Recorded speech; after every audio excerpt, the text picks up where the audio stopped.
I think what most people think is that the algorithm is out to get them, Right. that the algorithm changes all the time. Yeah. And what I have learned from you with the concept that you've come up with is just called the dual reverse, flywheel. Right. If you want to explain it, you can explain it, or I'll explain it. It's totally up to you. But I really want people to understand this because I'm starting to realize the algorithm has never really changed.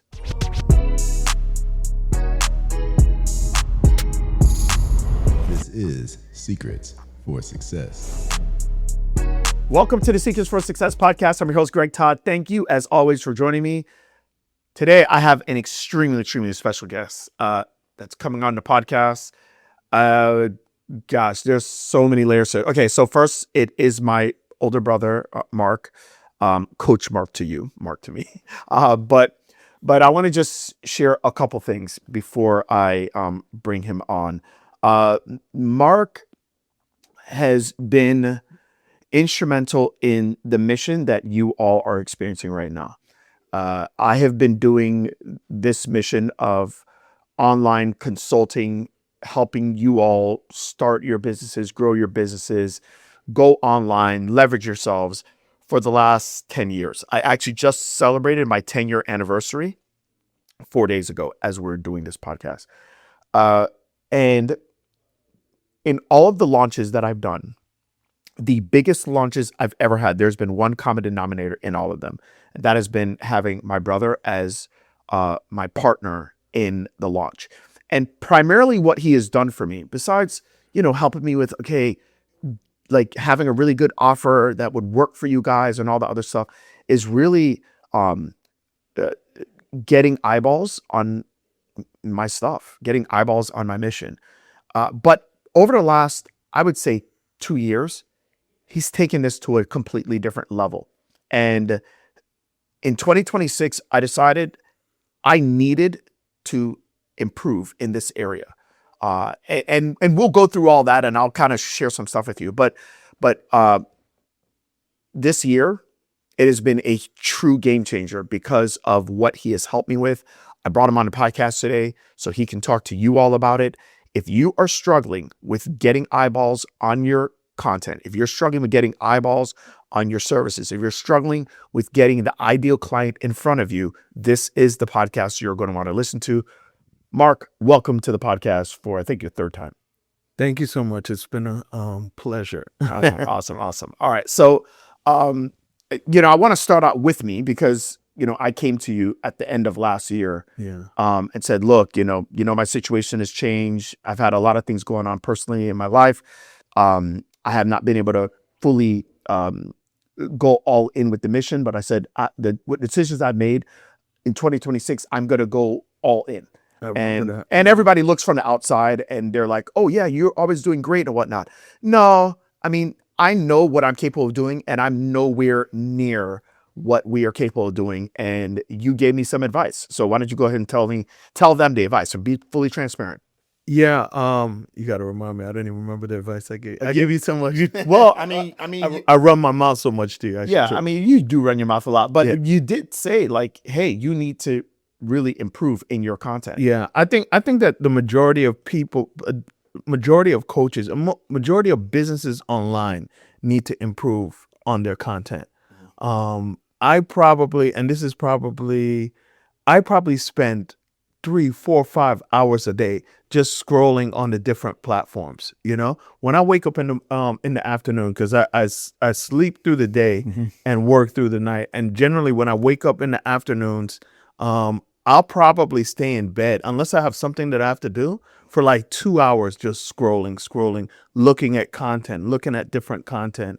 And so I've really learned what works and what doesn't work on the different platforms. Yeah. And I realized that a lot of the people that are in our industry, whether it's coaching, whether it's the expert industry, whether it's e-commerce, any sort of, they're not good with content, right? And the people that are the people like the TikTokers and the YouTubers and stuff like that. So I kind of study what's going on in both areas and figure how to merge them together. Okay, so I want to talk about this a little bit more because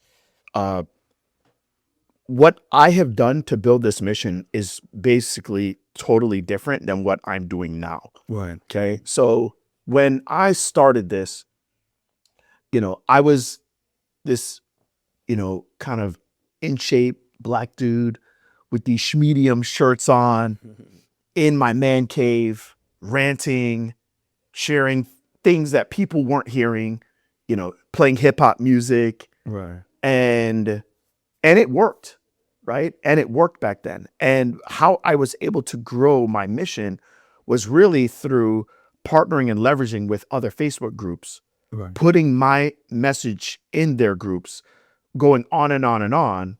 And over time, it grew my audience. And what I was able to do is I was able to basically kind of create a reality show of my life, right? It was around my family, it was around my faith, it was around, the things that I liked, the things I had interest in. And it was around, physical therapy, and then it moved to healthcare and around business. Right. And that's what I did. And it did work. I mean, obviously it worked enough to get us to where we're at today. But the reality is that those same things do not hit in the way that it was hitting before. So now you've kind of said to me, Greg, like, you can't do that. And you explained something to me, and you call it the dual reverse flywheel. Right. But you explained that the algorithm is not rewarding you for showing your life anymore. The algorithm is rewarding you for something different. The platforms are rewarding you for something different. Right. Go ahead and explain that. So I think what was happening before is that the algorithms pretty much work the same way, right? Mm-hmm. The general gist of how they work is the same. It's just that content, because now there's a lot more people that was doing. See, when you probably were getting going, there wasn't a lot of people that were even putting out content, right? So you were able to get all of the eyeballs. Mm-hmm. Now there's so much more people putting out content. You got to be better at it. It's just like with anything. When you first start off, I remember when I first got into selling on Amazon, you didn't have to be good, because there wasn't a lot of people selling on Amazon. So you put up a listing and you could get if there's 10 things to get right, you could probably get 7 of them wrong and still make a ton of money. Right. But now, as with anything, when there's more competition, you got to step your game up and you got to be better because people have a lot more choices, right? And I just think that really I think that the biggest thing, the key thing, and you touched on it first, is just really understanding how the algorithm works. Yeah. And I don't think most people understand that. The way that I think what most people think is that the algorithm is out to get them. Right. That the algorithm changes all the time. Yeah. And what I have learned from you with the concept that you've come up with is just called the dual reverse, flywheel. Right. If you want to explain it, you can explain it, or I'll explain it. It's totally up to you. But I really want people to understand this because I'm starting to realize the algorithm has never really changed. No. It's just, this is what it is. They make adjustments here and there, yeah. but the core basis of yeah. how it works Yeah. will always remain the same. And Yeah. it's always the same for all the platforms. Yeah. So let's talk about the dual reverse flywheel, because I think everybody needs to understand this. And then once you understand it, I think everything else that we start to talk about will start to make sense for you. So do you want to explain it? Yeah. So basically, you got 3 components in the dual reverse flywheel. And if anyone is familiar with flywheel systems, right? Once it starts to get a little bit of power, and then it gets more power and more power and more power, kind of almost like a flywheel on a car, right? So anyway, there's 3 components of the dual reverse flywheel. You have the creator gear, right? Then you have the platform gear, and then you have the viewer. The creator is you. You're the person that's making the content, right? That's the creator gear. The platform obviously is Facebook, Instagram, TikTok, YouTube, or whatever platform. And then you have the viewer. And the key to getting the flywheel to spin as fast as possible, because the faster your flywheel spins, the faster the other flywheel spins, right? And the faster the other gear spins, right? And then they end up, and then as this one is moving faster, then this one moves faster, and as this one moves faster, this one. So it creates unlimited amount of power. And the key to it is just understanding what each side wants and needs, right? To get it to spin as fast as possible. So the creator gear, you're the one that's making the content, right? A lot of people always talk about, oh, the algorithms hate me. They shadow banned me. They, because their content. And no, that's not what it is. It's just that your content isn't good. It's not attracting people in, right? The contents want you to put out, the platforms want you to put out content that's going to keep the viewers on their platform longer. That's the only thing that they care about, right? So the longer you keep the viewers on, the more money they make, right? Because more advertising dollars. The viewer wants content that either entertains them or educates them, or a combination of both. So once you kind of understand that, then and then you want more eyeballs on whatever it is that you're creating content around, right? So the longer you keep people on the platform say, hey, this creator's making really good content. Let's show their stuff to more people. Right. And that's essentially how it works. You kind of give me your take on it. Yeah. I mean, I think really what it comes down to is there are three groups of people in this flywheel, and everybody wants something.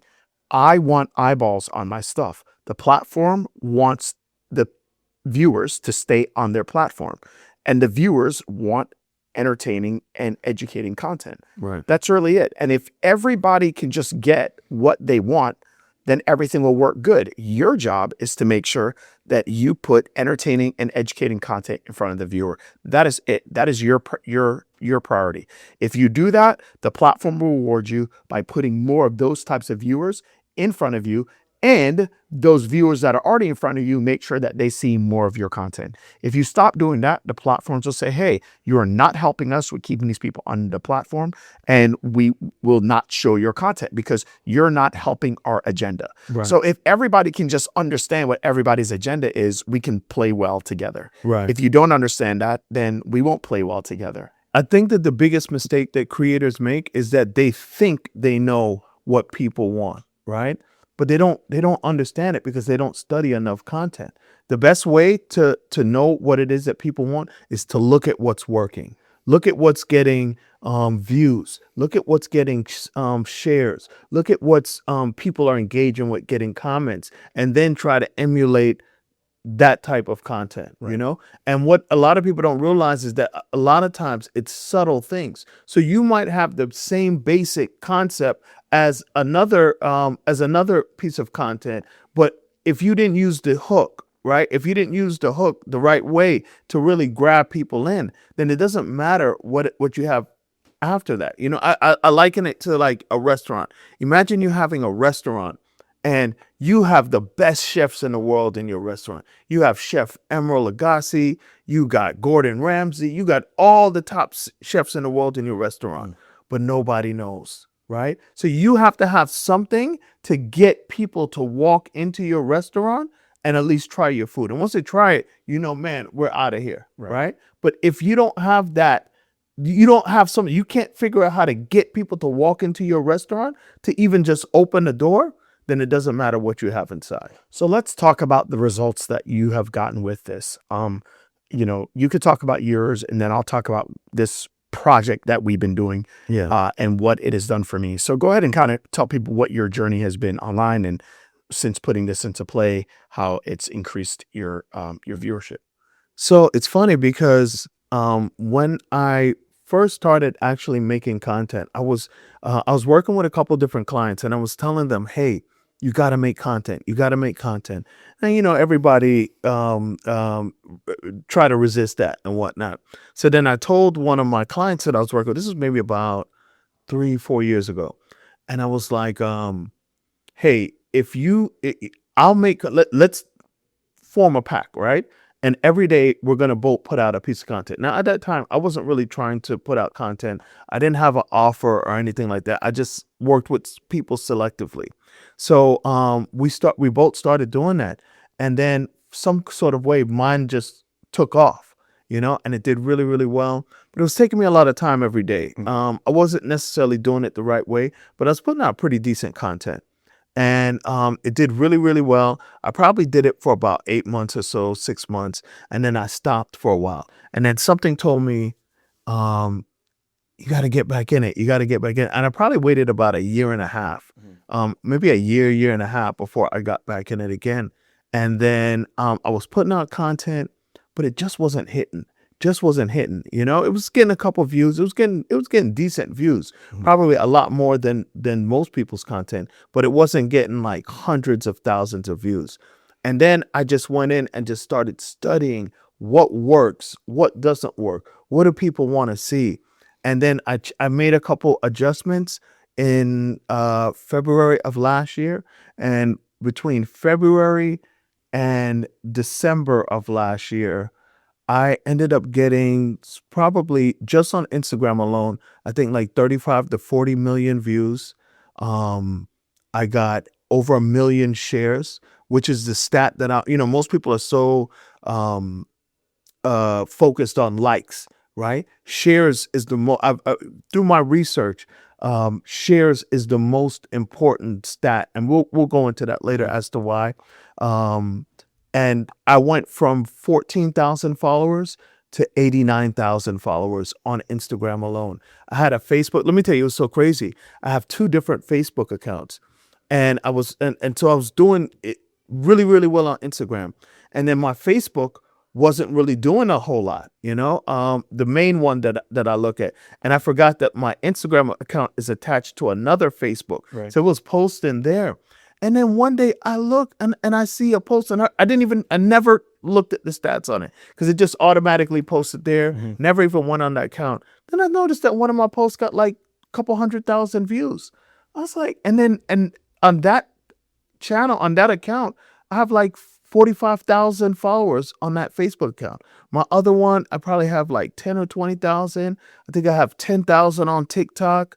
And I have like 10 or 15,000 on Instagram. Wow, that's amazing.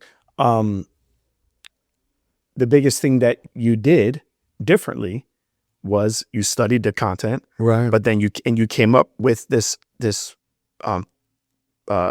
system, Right. and the system is understanding obviously to do reverse flywheel. Okay, Right. all that sounds great, but now how do you actually do it? There's a couple things that you have explained to me. Right. One of them is probably the thing we need to talk about first. There are a lot of people that are posting consistently. Maybe they're posting an image.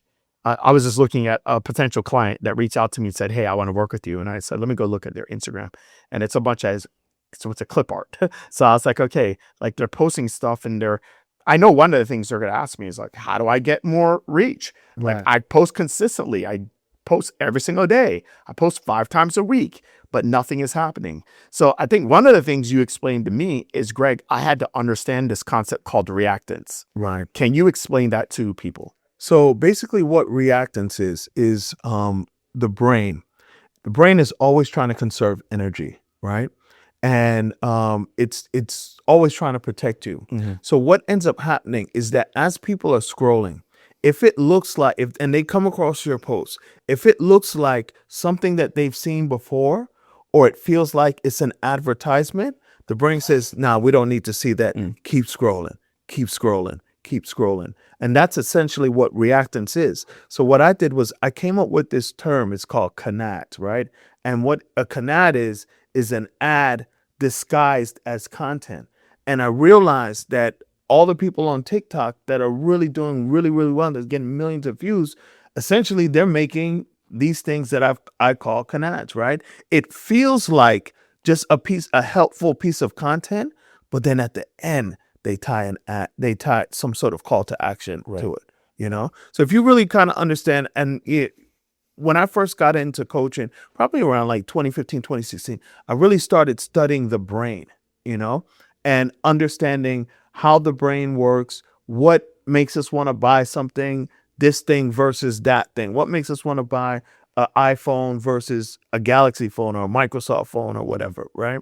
And I really studied the brain. So I really kind of learned how the brain works and how, as an entrepreneur, as a marketer, how can you communicate with someone's brain so you can communicate with them in ways that they don't even understand? Okay, this is great. So one of the things I've learned from you is, okay, not only if you're going to advertise, you have to disguise it as content. Okay. And it's got to be extremely valuable. You talk about a few different keys to helping me make sure that every single piece of content that I put out is valuable. If you want, you could talk about them, but I know one of them is a hook. Right. One of them is helpfulness. Is it creating emotion? Can there be an identity that I'm getting from it? Is it relevant to today through timing? And is the content transferable? So do you want to kind of talk about those things? Because I think a lot of people are like, I'm putting out stuff. Okay, great, make my content better. But like, where do I start? Like, how do I do it? Right. And so let's talk about each of them, if that's cool. Yeah. Cool. Okay. Yeah. So let's talk about the hook first. Well, you know what? And before the first thing that I always tell anyone, right, before you get started is you could go, and I do this on all the different platforms, but it's, I probably spend the majority of my time on Instagram. So the first thing that I do for anyone watching, this is something that you could start today, right? What you want to do is go into collections, and you could create different collections on Instagram, right? And I make different folders. So just as you're scrolling, right? Because we all spend way too much time scrolling every single day. What you want to do is when you see something that grabs your attention, right, that you stop and look at, save that in that folder. And you just make these, we call them swipe files, right?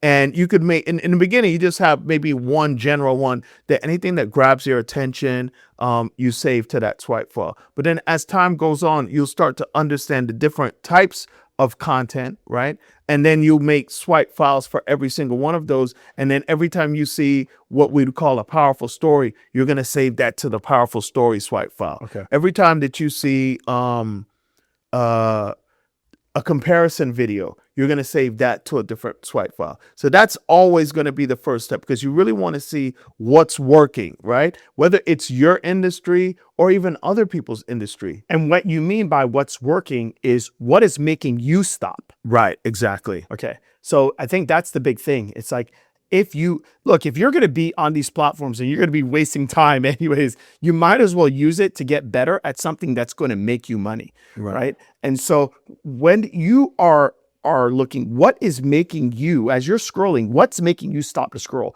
What is making you watch? What type of content is making you share it out? What type of content are you saving? And that gives you a really good idea of, because when you're on the platforms, you're acting as a consumer, right? You're there and you're acting as, so you've got to be able to turn your consumer behavior, but use it so that when you are producing and other people consuming from you, you're actually doing things that are going to benefit you and benefit the people. So let's now, okay, so we have done that. Now we're starting to save content that's actually making us stop. It's giving us a library of things that we can now gain inspiration from, Right. and start And to model our content after. Absolutely. So now it's like, all right, what are the things that typically we are stopping for? They typically have one of those 6 components Right. in the content, Or right? or possibly all of them. Or possibly all of them, right? Right. So one of them is hook. Right. So that's the first one. That's That's the the most first one. important thing right Right. there. If your hook doesn't stop people in their tracks, then whatever you have after that doesn't matter. Okay. Right? You could be giving people the winning lottery numbers, but if you're not able to get them to stop, guess what? They're going to keep scrolling. Right. So give one good tip that, as you help, not only myself, but other clients, with regards to something they can do to improve their hook. Study other hooks. Yeah. Honestly, that's the best thing that I do, right? Is I go in and I look at the hooks that, and you kind of just touched on it before. You got to go from consumer mode to producer mode, right? When you're scrolling online. And what grabbed your attention, right? What made you stop? What made you take the time to watch that video?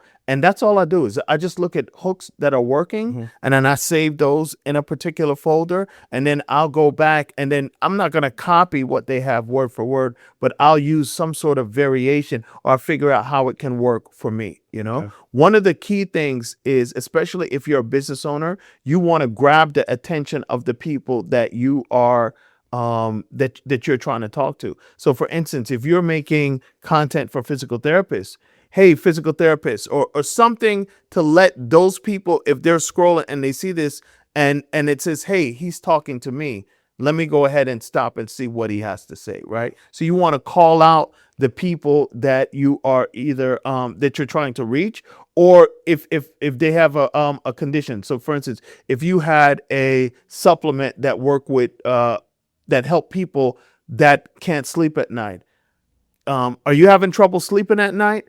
You want to call them out and stop them in their tracks. Right. And what Joint pain? Are you having joint pain in your knees? Are you having, wrist Back pain? Yeah, back pain, whatever. Right. Okay. Yeah. Right, Gotcha, right. gotcha. So you want to call out those people, and what it will end up doing is that someone who it doesn't relate to, they'll keep scrolling, and that's fine, right? You're okay with that because they weren't going to buy your product anyway, right? But you want to call out to the people. You want to do something that grabs their attention and lets them say, hey, this might be for me. Let me check out what they have going on. Right. Okay. The second one, we don't have to talk about all six, but Yeah. I think the second one is extremely important because I don't think a lot of times when we are making content, we are thinking, how helpful is this? Can you talk about helpfulness? Right. So helpful, like it's just basically, is it valuable to someone? Right. You know, how valuable is it? You want to make content that's valuable because content that's valuable is the content that gets shared. You know, now sometimes there might be stuff that's funny or makes people laugh, or it gets people excited or gets people angry or whatever. And those aren't necessarily, but that's a different type of content. When you're making content for your business, you want to make sure that it's valuable, it's helpful. Right. If you're just going in like, hey, you want to buy what I have or whatever, people are going to keep scrolling. Right. They're going to keep scrolling, right? But if you go in and provide value to them first, and then say, hey, if you want to, here's if every morning you wake up, you experience some sort of back pain, this is something that you can do right now to help alleviate that back pain, right? And you give them some, and they're going to be like, wow, that's good. This person really knows. And then if they try it and it works, they're like, this person really knows what they're doing. Right. Let me follow them. Or I wonder if they have more, right? I wonder if they have a book, or I wonder if I can go in and see them because you've already demonstrated to them that you know what it is that you're doing. It's really cool because if you look at helpfulness, if something is truly helpful, at least for me as a Right. consumer, I know that I'm either going to share it Right. with you. Really, I'm sharing it with you, not only to share it with you, but I'm also sharing it with you because I know that I'm not going to lose it. I know Right. that I can always Right. go back to my conversations with Mark, Right. and I know that it's somewhere there. Yeah. Right. A lot of times I share something with you that's funny, Right. or Right. it could, like, you'll share stuff with me that's funny, or or you like, hey, Right. you need to know this. But I share it, and that's a way of me saving it and sharing it. Right. Right. Okay. Right. So Right. if Right. if it's helpful, and that to me is so, I know the hook is the most important thing, Right. but I think sometimes people will focus on the hook, and then the content is not helpful. Right. So then it's like, yeah, you have a good hook, but you actually just wasted my time. You stopped me for nothing.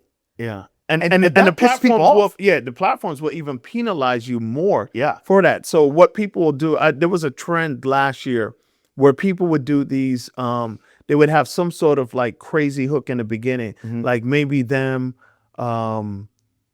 falling into a pool or something like that, right? Or it looks like someone's jumping out of a plane and then all of a sudden you see them fall on the floor, right? And yeah, that's a good hook, but whatever they had after that wasn't good. So what will end up happening is that the platforms will see that. They'll say like, okay, he's grabbing people's attention, but then they're moving on right after the first 2 or 3 seconds, Right. and then they're gonna even penalize you even worse. Right. So that's why you can use something crazy as the hook in the beginning to grab people's attention, but you need to then lead with value. And if you don't have anything value, then people are scrolling on. Right. Yeah. I think that's really, really, really important. Okay. we have up here the share code. Right. And this is one of the books that you have created Right. of all the things, all the metrics, whether it is, likes, it's comments, it is watch time, it's getting saves, it's rewatches. Right. You've said the sharing of your content is the most important thing. Can you Absolutely. explain why? And a lot of people don't talk about this. A lot of people get caught up in likes or maybe even views, but shares to me is the most important metric, because when a person shares something, it's almost like they're co-signing something. It's almost like they're giving a testimonial to something. They're sending that. If I come across something smart along my timeline, let's say it's a video of Gary Vee sharing some way to make content, right? Or whoever, it doesn't matter who it is, right? Me sharing that to you is like, one, it signals that, hey, I care enough about you that I want to share this with you, right?